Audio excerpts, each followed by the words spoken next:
Mon frère, tu n'es pas bloqué par le diable. Tu traverses la vallée. Ah, il y a des frères qui sont connectés, mais je ne sais même pas pourquoi ce ne sont pas des sœurs. J'ai l'impression que les hommes entendent mieux ce que je dis.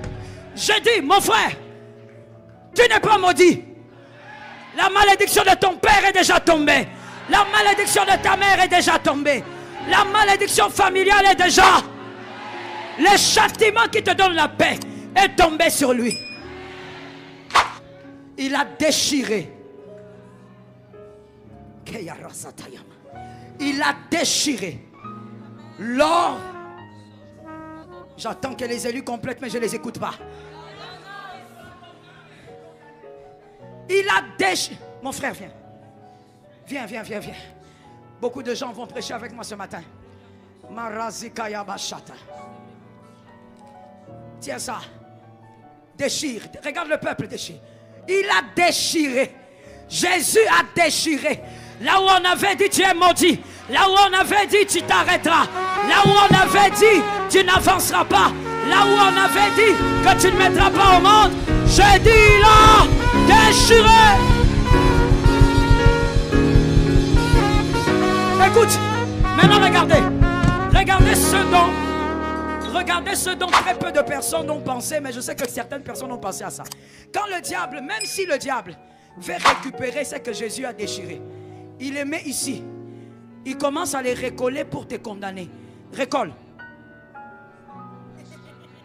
Pendant que le diable recolle, et il a du mal même, 1 année, 2 ans, 3 ans, 4 ans, 5 ans, 6 ans, 7 ans, 30 ans, 40 ans, 50 ans, tu es en train d'aller, 60 ans, 70 ans, tu es en train d'aller.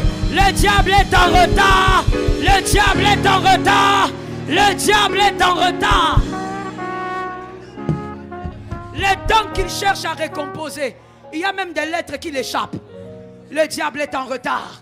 Regarde un voisin, dis-lui, le diable est en retard. Maintenant, il est aussi écrit. Il est aussi écrit. Toute arme. Toute arme. On va mieux le lire. Tu as paraphrasé. Donnez-moi le verset là. Tu vas lire et comprendre l'écriture. Toute arme forgée contre toi sera nulle. Mais seulement tu ne connais pas la quintessence de ces choses. Tu sers dans cette église. Maintenant écoute, on parle de ta vie là-bas. Toute arme forgée contre toi sera sans effet. Et toute langue qui s'élèvera en justice contre toi, tu tel.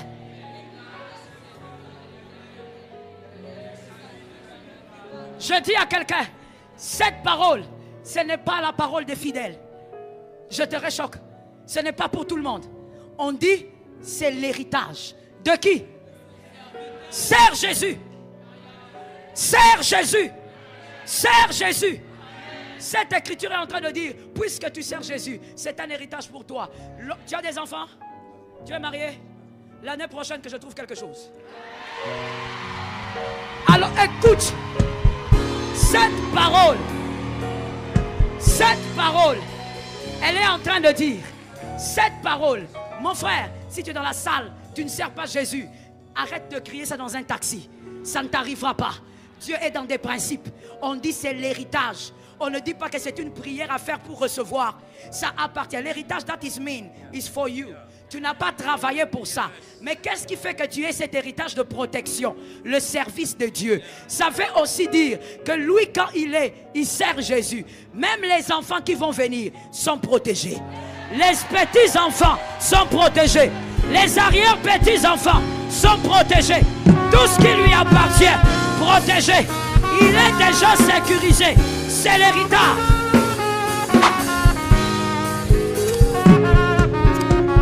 Je vais te réchoquer, écoute. Ça veut aussi dire que tel qu'il est là, c'est un bon exemple. Comme il n'est pas encore marié, même sa femme, là où elle se trouve, même si elle ne sert pas Dieu, parce que lui, il sert Dieu, tout ce qui est à lui est localisé dans le monde des esprits et c'est protégé. Je dis à une femme ici, Arrête. Arrête de t'asseoir et d'attendre le micro pour servir Jésus. Servir Jésus, ce n'est pas le micro. Servir Jésus, c'est gagner les âmes. Entre dans les quartiers, gagne les âmes. Entre, ah, je n'ai pas entendu. Entre dans les rues et gagne les âmes. J'ai toujours été fier pour ça, même si le Saint-Esprit, des fois, il me récupère, il me dit, Joël, arrête, ne parle pas des choses passées, parle d'aujourd'hui. C'est comme ça qu'il me taquine des fois. Je lui dis, Saint-Esprit, la première âme que moi j'ai gagnée pour toi, j'avais 14 ans. C'était au Nigeria. J'avais 14 ans, c'était une collègue de l'école.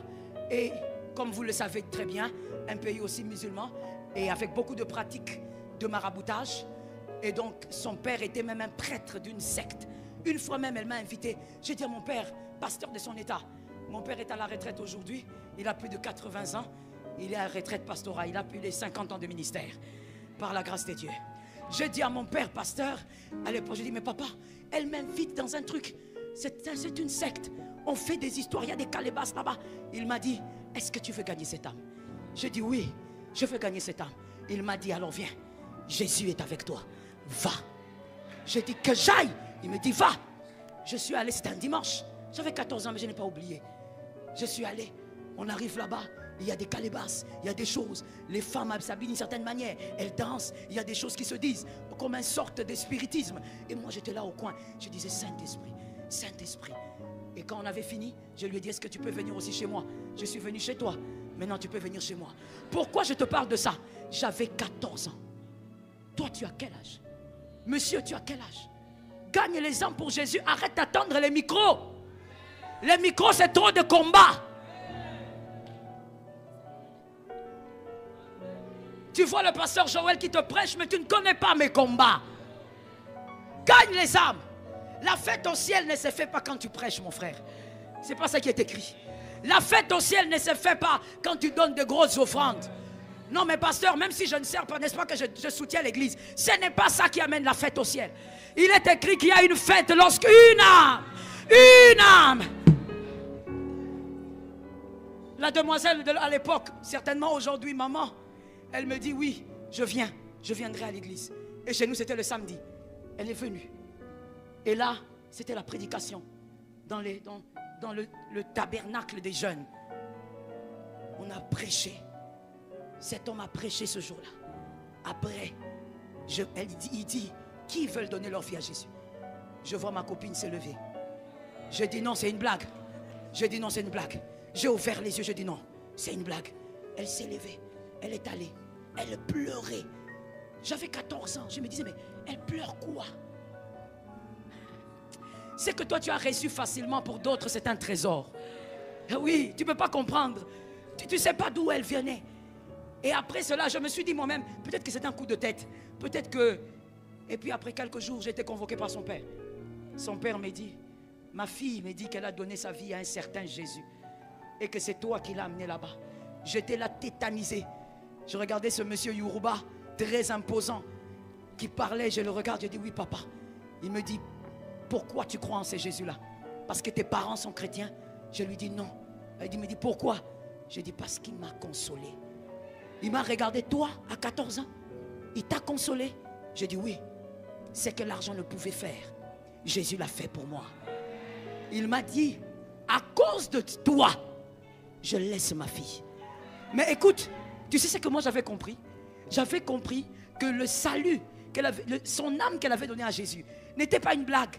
Si son père a pu me convoquer, c'est que même à la maison, on a découvert que ce n'était plus la même personne. Qu'elle ne voulait plus aller dans ces histoires-là. Mon frère, quand on ira au ciel, même si les anges me privent de beaucoup de choses, j'irai auprès de Jésus pour dire, donne-moi ma couronne. Il y a une âme. La Bible dit, la couronne c'est la récompense qu'on te donnera. De la manière dont tu as servi Jésus sur terre, Dieu donnera des couronnes à chacun de nous. Des couronnes différentes, selon ton zèle et ton amour pour le Seigneur. Gagne les âmes. Toute arme forgée contre toi, ce n'est pas pour les fidèles. Ce n'est pas pour celui qui se met sans rien faire. Je t'ai dit, mon frère, tu n'es pas obligé de servir dans l'église ici. Gagne les âmes pour l'église. Gagne les âmes pour Jésus. Attire les âmes à Jésus. Dans ton cabinet de médecin, gagne les âmes.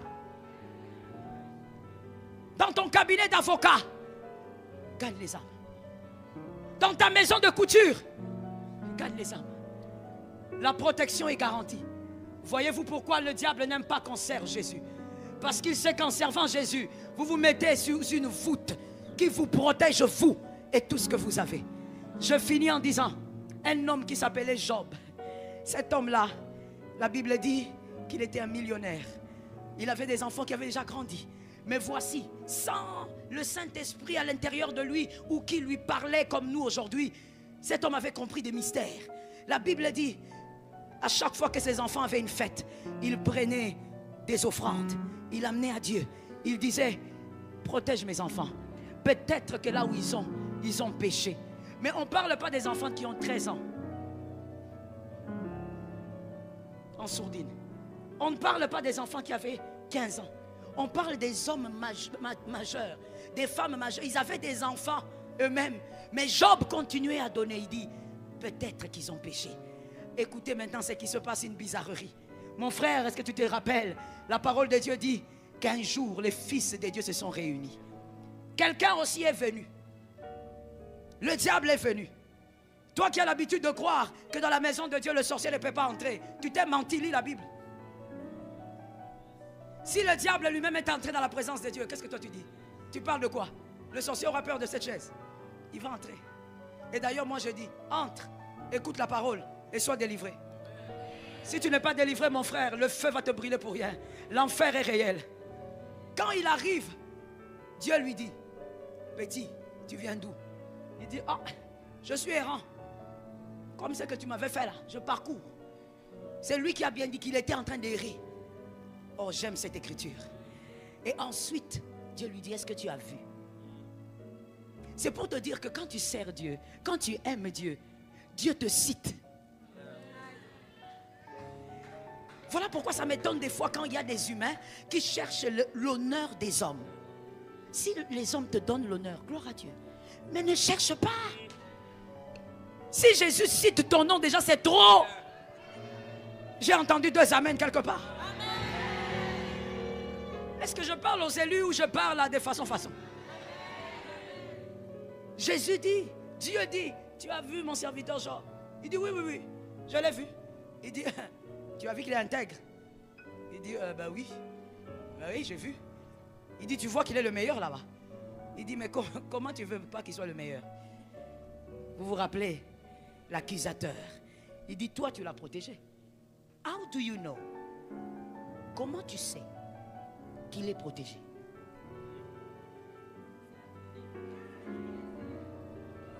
Satan, on t'a posé une autre question en fait. Pourquoi toi tu parles de protection? Non, c'est parce que tu as protégé. Écoutez, tu l'as protégé, virgule. Lui et tous ses biens. Lui et tous ses biens. Mais comment tu sais que j'ai protégé lui et tout ce qu'il a? Parce que avant même que le diable n'aille là-bas, le diable, quand il voit un enfant de Dieu, il vient essayer. Mais parce qu'il est écrit, toute arme forgée contre toi, toi qui es serviteur de Dieu, il viendra la nuit, le jour, il verra une barrière. Ça tombe sur ceux qui sont au-dessus. Il viendra à midi, le soir, barrière. Dis avec moi, barrière. Ah, dis avec moi, barrière. Prophétise, barrière. La nuit, le jour, dans la famille, dans le village, dans tes études, dans tes affaires, dans ta foi, dans cette église, il trouvera la barrière. Il ne passera pas. Dis avec moi, il ne passera pas. Je suis un élu. Va avec la grâce, mon frère. Tu es un élu. Sers Jésus. Il ne t'aura pas. À chaque fois que tu seras humilié, rappelle-toi que Jésus t'amène vers la gloire.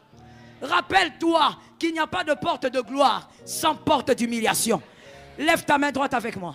Je suis. Dis au Saint-Esprit, Saint-Esprit.